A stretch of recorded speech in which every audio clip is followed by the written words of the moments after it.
بسم اللہ الرحمن الرحیم۔ سامعین کرام، آپ سن رہے ہیں اردو کہانی تلاش، جس کے مصنف ہیں محمود احمد مودی، اور یہ اس سلسلے کی قسط نمبر 23 ہے۔ کمینی ہرافہ، اس کی بیٹھی بیٹھی سی آواز میرے کان کے قریب گونجی۔ اب یہ آواز کسی زخمی سانپ کی پھونکار سے مشابہ تھی۔ تو نے ببن بادشاہ کے جسم کو ٹھوکر ماری ہے، میں تیرے جسم کا ریشہ ریشہ الگ کر دوں گا۔ چل اب زیادہ شیخیاں نہ بھگار۔ اچانک اوپر کہیں خاصی بلندی سے آواز آئی۔ اس آواز میں بلا کا ٹھہراؤ، وقار اور تحکم تھا، اور میں اس آواز کو ہزاروں آوازوں میں بھی پہچان سکتی تھی۔ گو کہ یہ پل پل بدلتی تھی، کبھی اس میں غضب کا ترنم ہوتا تھا، کبھی کمال کی جھنکار، کبھی تپش، کبھی ٹھنڈ، کبھی ٹھہراؤ، کبھی بہاؤ۔ میں نے گنتی کی مختصر سی ملاقاتوں میں اس آواز کے ان گنت نشیب و فراز محسوس کیے تھے۔ گوہر جان کی آواز تھی۔ گزشتہ روز ہی خدمتگار بڑھیا نے مجھے بتایا کہ گوہر جان نے برسوں راجوں، مہاراجوں اور نوابوں کے دل و دماغ پر جو راج کیا، اس میں اس کی بے پناہ خوبصورتی ہی نہیں، اس کی بے مثال آواز کو بھی دخل تھا، اور مجھے بڑھیا کی اس بات پر کوئی شک نہیں تھا۔ خنجر ہٹا اس کے گلے سے، کیوں اس کا دم خشک کر رہا ہے؟ ایک تو تیری حصے مزاح بڑی ظالمانہ ہے، اوپر سے خنجر پستول بھی نکال کر کھڑا ہو جاتا ہے۔ گوہر جان کہہ رہی تھی۔ خنجر فوراً ہی میری شہ رگ سے ہٹ گیا۔ میں نے سر اٹھا کر اوپر دیکھا۔ تیسری منزل کی دائرہ صورت بالکنی میں گوہر جان جنگلے پر کوہنیاں ٹکائے قدرے جھکی کھڑی تھی۔ بلب گو کہ اس کے عقب میں قدرے بلندی پر دیوار میں فٹ تھا، لیکن میں آنکھوں کے سوا اس کے چہرے کا ہر نقش دیکھ سکتی تھی۔ اس کی انگلیوں میں اس کا مخصوص سگریٹ ہولڈر دبا ہوا تھا، اور اس میں موجود سلگتی سگریٹ سے دھوئیں کی ایک پتلی سی لکیر ہوا میں بلند ہو کر اوپر تاریکی میں مدغم ہوتی جا رہی تھی۔ ببن بادشاہ، گوہر جان نے اس مرتبہ ہلکا سا کش لے کر کہا، عزیزہ خانم کو نہایت احترام سے اوپر لاؤ۔ یہ کہہ کر وہ بالکنی سے ہٹ کر پیچھے کمرے میں داخل ہو گئی۔ چلیے۔ ببن بادشاہ نے خنجر کرتے کے نیچے کہیں چھپا کر مودبانہ انداز میں جھکتے ہوئے سیڑھیوں کی طرف اشارہ کیا۔ اس کا لہجہ یکسر بدل چکا تھا۔ اوپر لا کر اس نے مجھے اسی کمرے کے دروازے پر چھوڑا جس کے راستے پہلی مرتبہ میں گوہر جان کے ساتھ اندر پہنچی تھی۔ دروازہ کھلا تھا اور چوکھٹ کے پیچھے خدمتگار بڑھیا میرے استقبال کے لیے کھڑی تھی، جسے میں باندھ کر فرش پر لٹا آئی تھی۔ اس کا چہرہ قطعی پرسکون اور ہر تاثر سے عاری تھا، گویا کچھ ہوا ہی نہ ہو۔ خاموشی سے اس نے مجھے اندر چلنے کا اشارہ کیا۔ میں ایک بار پھر اسی کمرے میں پہنچ گئی جہاں سے چلی تھی۔ بیڈ کے قریب کرسی پر گوہر جان ٹانگ پر ٹانگ رکھے بیٹھی تھی۔ نیم واں آنکھوں سے اس نے میری طرف دیکھا اور سگریٹ کا ہلکا سا کش لیتے ہوئے بولی، بچے کو بیڈ پر لٹا دو، بازو تھک گیا ہوگا تمہارا۔ اس کا لہجہ قطعی رسمی سا تھا، اس میں برہمی، خفگی، ہمدردی یا حقارت، غرض یہ کہ کسی بھی جذبے کی کوئی جھلک نہیں تھی۔ اس عورت کے اس رویے سے واقعی مجھے خوف آنے لگا تھا۔ نہ جانے وہ کس قسم کا ذہن رکھتی تھی، کیا سوچتی تھی، کیا چاہتی تھی۔ اس کے متعلق کچھ بھی کہنا مشکل تھا۔ میں تمہیں بیڈ پر لٹا چکی تو گوہر جان نے مشفقانہ سے انداز میں میرے کندھے پر ہلکی سی تھپکی دی اور ملائمت سے کہا، اب تم بھی سو جاؤ، رات خاصی بیت گئی ہے، اپنے دل و دماغ کو پرسکون رکھنے کی کوشش کرو۔ پھر اس نے سگریٹ کا ایک طویل کش لے کر میری طرف دیکھے بغیر شب بخیر کہا اور کمرے سے رخصت ہو گئی۔ بڑھیا بھی نہایت خاموشی سے اپنے کمرے میں چلی گئی اور درمیانی دروازہ بے آواز طریقے سے بند ہو گیا۔ کسی نے میرے فرار کی اس ناکام کوشش پر سرزنش نہیں کی تھی، لیکن سرزنش کے بعد شاید میری یہ کیفیت نہ ہوتی جو اس وقت تھی۔ احساس بے بسی، جھنجھلاہٹ، غصے اور نہ جانے کس کس جذبے نے اعصاب کو توڑ کر رکھ دیا تھا۔ میں تمہارے قریب ہی بیڈ پر ڈھیر ہو گئی اور پھوٹ پھوٹ کر رونے لگی۔ روتے روتے میں نے دھندلائی ہوئی آنکھوں سے تمہاری طرف دیکھا۔ تم اپنے چہرے پر فرشتوں کی سی معصومیت لیے دنیا و مافیا سے بے خبر آڑے ترچھے پڑے سو رہے تھے۔ تمہارے ہونٹ نیم وا تھے اور سانسوں کی ہلکی سی خرخراہٹ کے ساتھ نہایت غیر محسوس طور پر ہل رہے تھے۔ اس وقت تمہاری صورت دیکھ کر نہ جانے کیوں مریم مجھے اتنی شدت سے یاد آئی کہ میرا کلیجہ شک ہونے لگا۔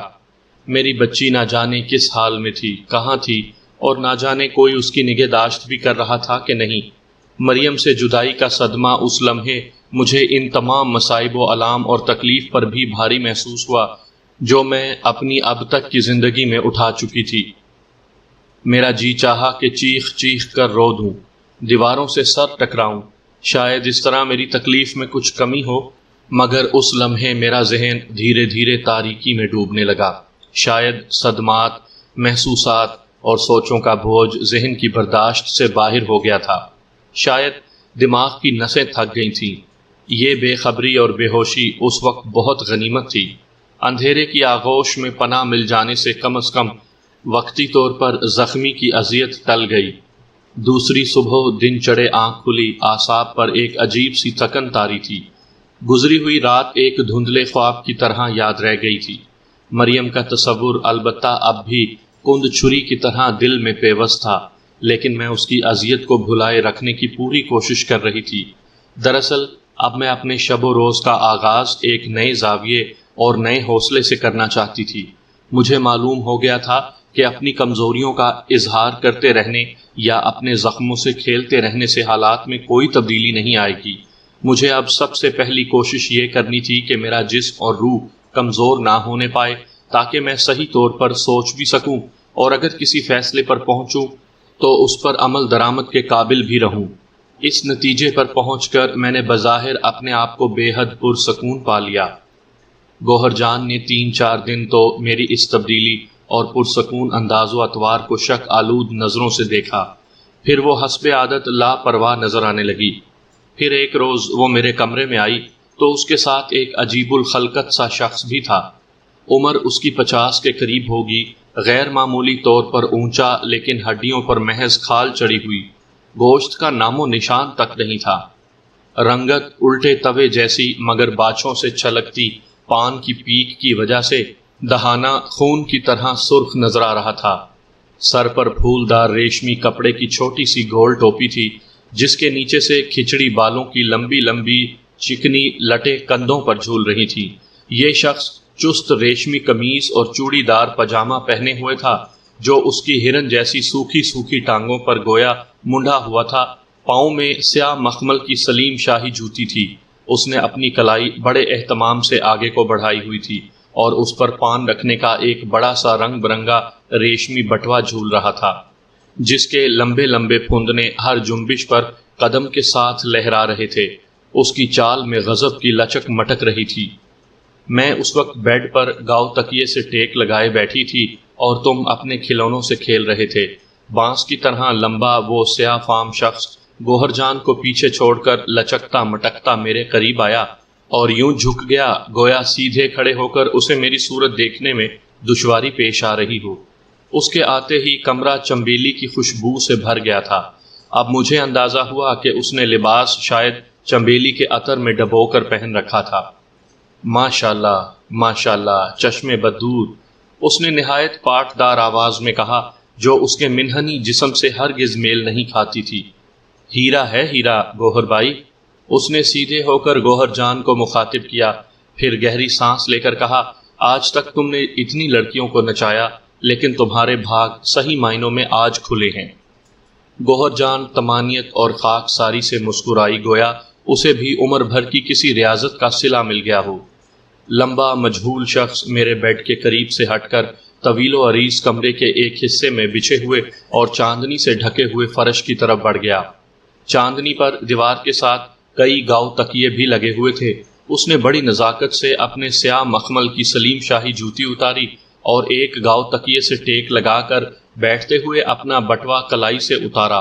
اس کے پھندنے نہایت نفاست سے یوں موڑے گویا کپڑا طے کر رہا ہو، پھر بٹوے کو اپنے قریب رکھ کر دو زانو ہو کر بیٹھ گیا۔ میں اپنی حیرت کو چھپائے اس کی حرکات و سکنات دیکھ رہی تھی۔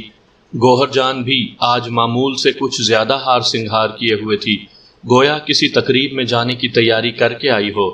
وہ پلٹ کر دروازے تک آئی اور نہ جانے کس کو کوئی اشارہ کر کے لوٹ آئی۔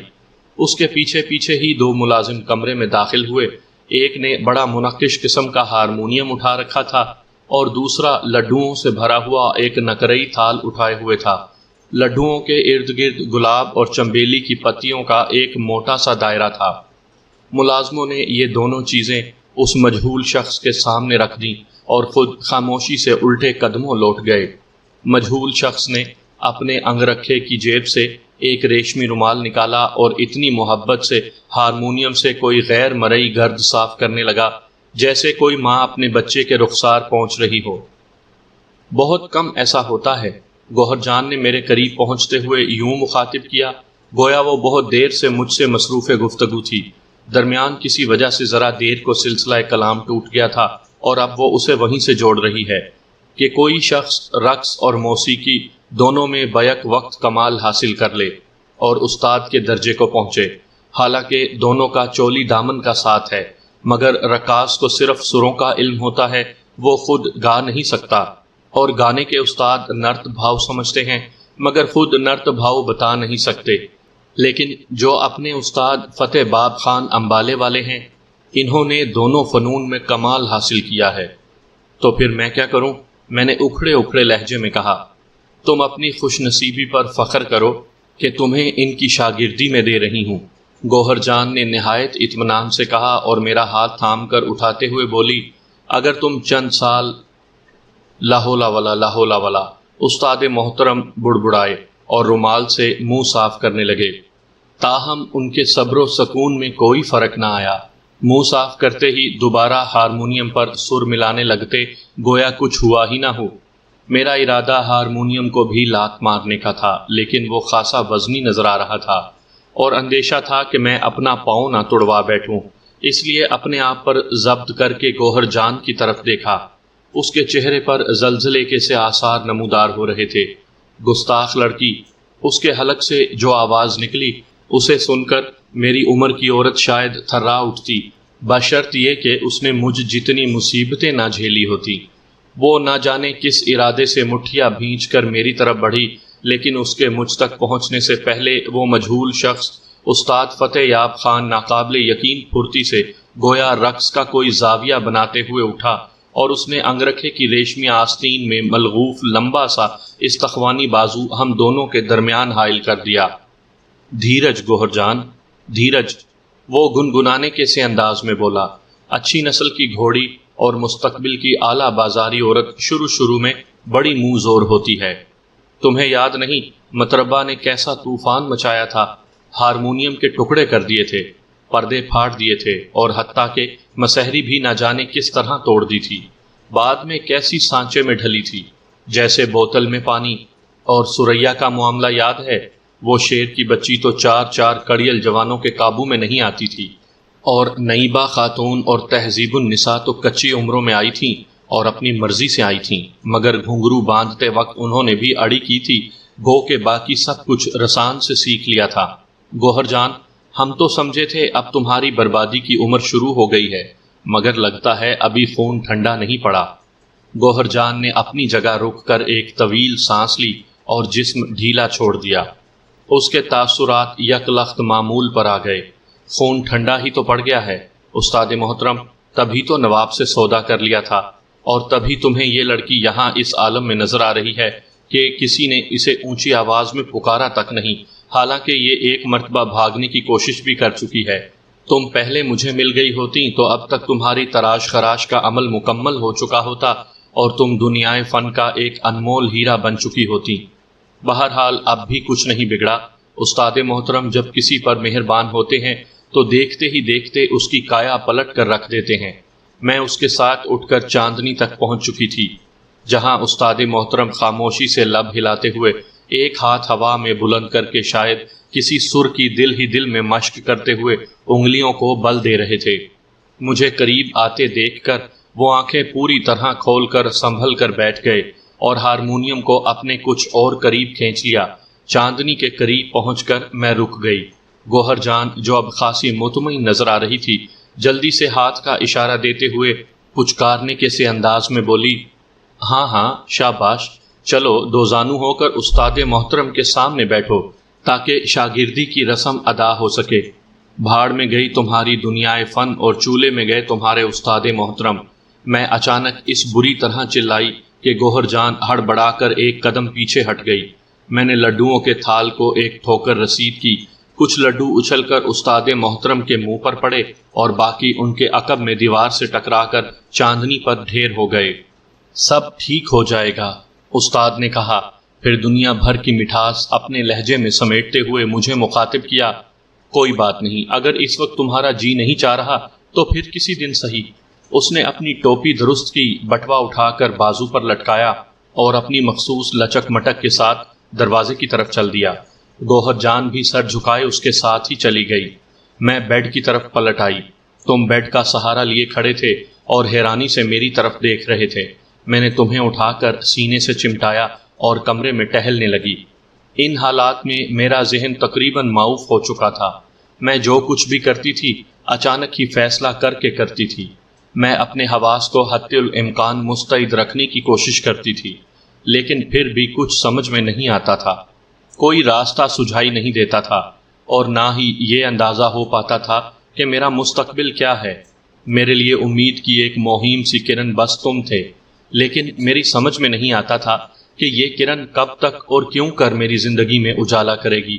بس میں لاشعوری طور پر ایک کوشش ضرور کیے جا رہی تھی کہ کسی طرح زیادہ سے زیادہ دن بے مقصد انداز میں گزرتے چلے جائیں، گو کہ میں یہ سمجھنے سے قاصر تھی کہ مجھے اس سے کیا فائدہ پہنچ سکتا تھا، کب تک یہ سلسلہ چل سکتا تھا۔ اور یہ بے مقصد دن گزارنا بھی کوئی آسان کام نہیں تھا۔ سارا دن بغیر کسی مصروفیت کے کمرے میں پڑے رہنا، وقت پر اپنی پسند کا کھانا کھا لینا، یا کبھی کبھی بڑھیا کی مصیبت میں بالکنی کا چکر لگا آنا، اور یوں کچھ دیر کے لیے دھوپ یا قدرتی روشنی سے محفوظ ہو لینا۔ تمہیں البتہ بڑھیا دن میں 2-3 مرتبہ سیر کروانے اور کھانے پینے یا کھیلنے کی چیزیں دلوانے لے جاتی تھی، اس لیے تم بہلے رہتے تھے۔ چند دن اور اسی طرح گزر گئے۔ حالات پر ایک پراسرار سی یکسانیت طاری تھی۔ آخر ایک شام گوہر جان پھر میرے کمرے میں آئی۔ آج اس کا چہرہ بناؤ سنگھار سے بے نیاز تھا، بال بھی کھلے تھے اور نہایت خوبصورتی سے کمر پر پھیلے ہوئے تھے۔ اس نے انگریز عورتوں والا ایک لمبا سا ڈھیلا ڈھالا جھالر دار فراق پہن رکھا تھا۔ اس سادگی کے عالم میں وہ معمول سے زیادہ تر و تازہ، کم عمر اور حسین لگ رہی تھی۔ اس کی مانگ میں سفید اور سیاہ بال یوں ایک دوسرے میں مدغم تھے جیسے ڈھلتی شب کی سیاہی اور ابھرتی صبحوں کا اجالا گلے مل رہا ہو۔ آخر تم بھی اپنا موقف بیان کرو نا، اس نے اپنی پسندیدہ آرام دہ کرسی پر بیٹھتے ہوئے کہا۔ میں اب اس کی عادت سمجھ گئی تھی، وہ اسی طرح بلا تمہید اچانک گفتگو شروع کر دیتی تھی۔ میں دلیل دینے اور دلیل سننے کی قائل ہوں۔ تم کچھ ڈھنگ سے بات کرو، شاید تم مجھے قائل کر ہی لو۔ آخر تم چاہتی کیا ہو؟ میں یہاں سے جانا چاہتی ہوں، میں نے فیصلہ کن لہجے میں کہا۔ کہاں جاؤ گی؟ اس نے ملائمت سے پوچھا۔ کہیں بھی چلی جاؤں گی، میں نے جواب دیا۔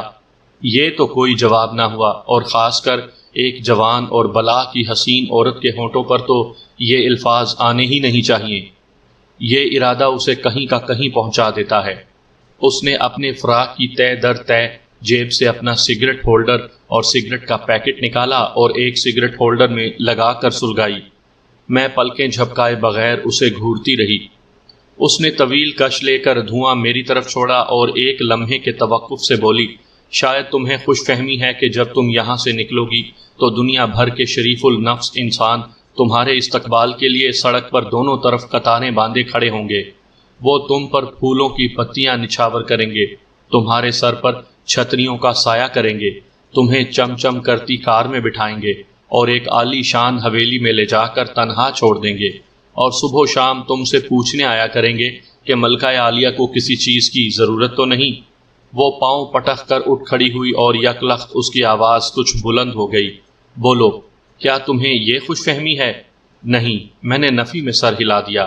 لیکن اس کا یہ مطلب بھی نہیں کہ باہر جاتے ہی چاروں طرف سے بھوکے درندے مجھ پر ٹوٹ پڑیں گے اور مجھے ہڑپ کر جائیں گے۔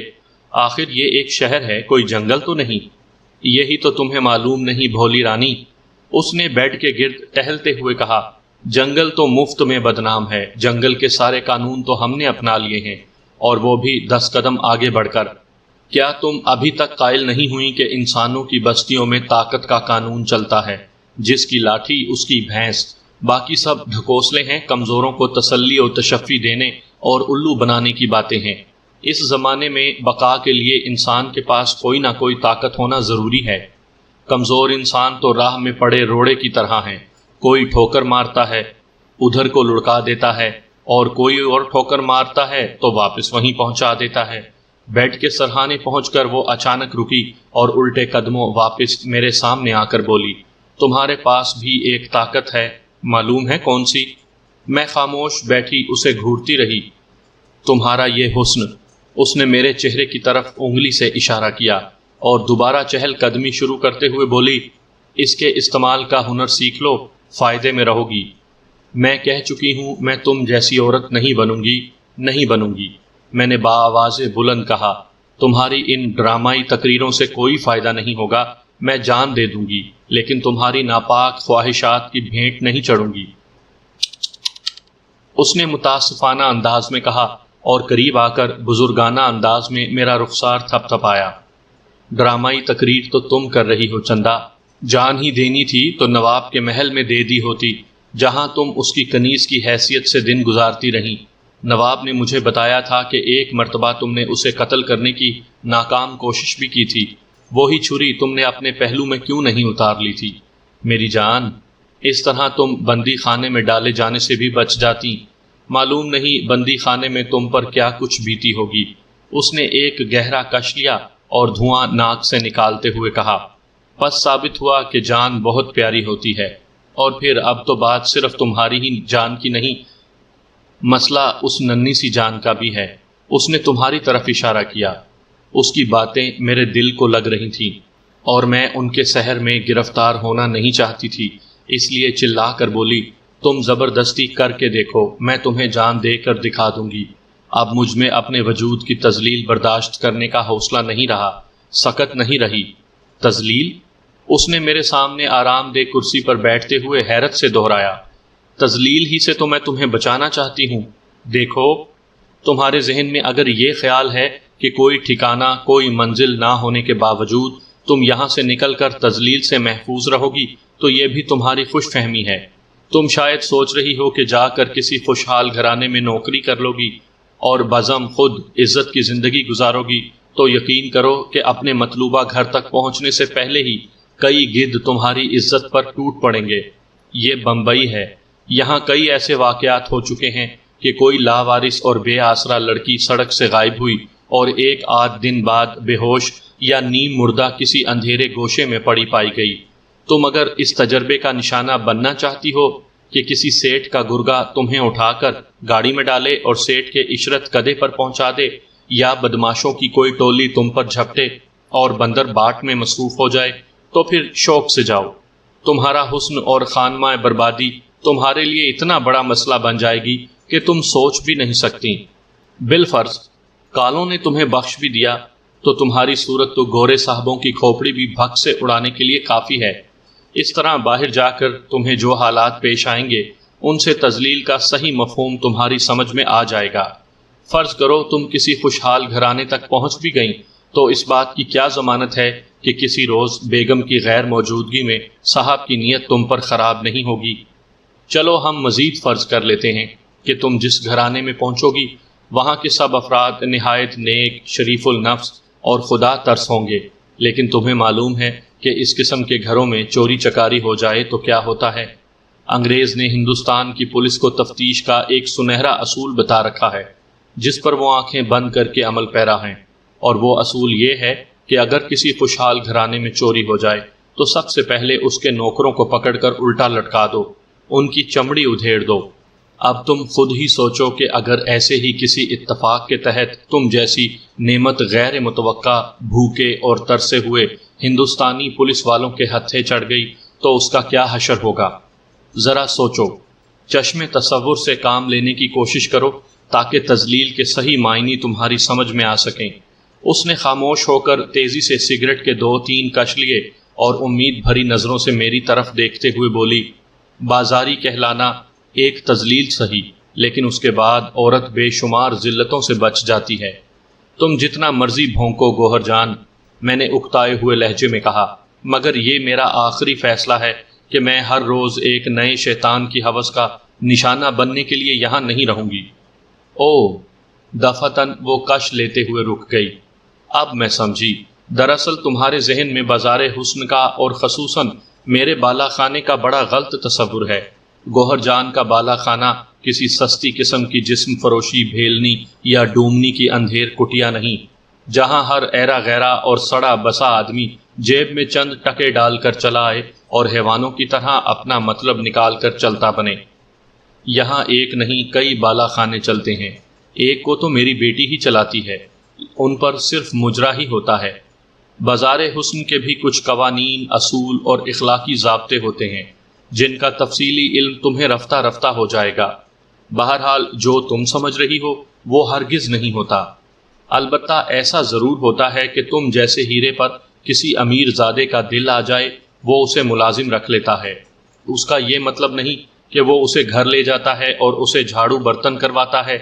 مقصد یہ کہ ایسی عورت اپنے کوٹھے پر ہی رہتی ہے، بظاہر مجرا نہ کرنے کا معاہدہ کرتی ہے لیکن در حقیقت مجرا کرتی رہتی ہے۔ البتہ یہ ضرور ہوتا ہے کہ جب مذکورہ امیر زادہ آتا ہے تو وہ اس کی خدمت میں حاضر رہتی ہے جب تک وہ چاہے۔ چلو میں تمہیں اس پابندی سے بھی آزاد رکھنے کا وعدہ کرتی ہوں، یعنی تمہارے لیے کسی کی ملازمہ بننا یا نہ بننا تمہاری اپنی مرضی پر منحصر ہوگا۔ میں تمہیں صرف مجرے کا پابند کروں گی اور اس کے عوض دنیا کی ہر آسائش مہیا کروں گی۔ اب تمہیں مان لینا چاہیے کہ میں نہایت مہربان اور نرم دل عورت ہوں، ورنہ تمہارے جیسے حالات میں جو لڑکیاں یہاں پہنچتی ہیں اور تمہارے جتنے اڑیل پن کا مظاہرہ کرتی ہیں انہیں نائکا چٹکی بجاتے میں سیدھا کر دیتی ہے، اور ایسے کارگر نسخے میرے پاس ہر نائکا سے زیادہ موجود ہیں، لیکن نہ جانے کیوں میں انہیں استعمال کرنا نہیں چاہتی، خصوصاً تم پر۔ وہ کرسی پر نیم دراز ہو گئی جیسے بولتے بولتے تھک گئی ہو، پھر بائیں ہاتھ کی انگلیوں سے اپنے کھلے بالوں میں کنگھی کرنے لگی۔ اس کی سگریٹ ختم ہو رہی تھی۔ اس نے ہولڈر میں دوسری سگریٹ پھنسا کر سلگائی اور 2-3 کش لینے کے بعد جواب طلب نظروں سے میری طرف دیکھنے لگی۔ میں اب بھی بت بنی بیٹھی تھی۔ اس کی باتوں نے مزید دل کی سنگلاخ زمین نرم کر دی تھی، لیکن میں اب بھی نہ صرف ظاہری طور پر بلکہ باطنی طور پر بھی مزاحمت کی پوری کوشش کر رہی تھی، اپنے احساس بے بسی کو دبا رہی تھی۔ میں اپنی رضامندی سے کسی بھی تاریک راستے پر قدم رکھنا نہیں چاہتی تھی۔ بے شک میں خانماں برباد تھی، میرے دامن میں تاریکیاں بھی تھیں، ان تاریکیوں کو سمیٹنے میں میری اپنی رضا تو کبھی بھی شامل نہیں رہی تھی۔ میرا جواب کبھی ہاں نہیں ہوگا گوہر جان، تم بلا وجہ وقت ضائع کر رہی ہو، میں نے نپے تلے لہجے میں کہا۔ البتہ ظلم و تشدد کے ہتھ کنڈے استعمال کرنا چاہو تو کر کے دیکھ لو، شاید کسی مقام پر میری قوت برداشت جواب دے جائے۔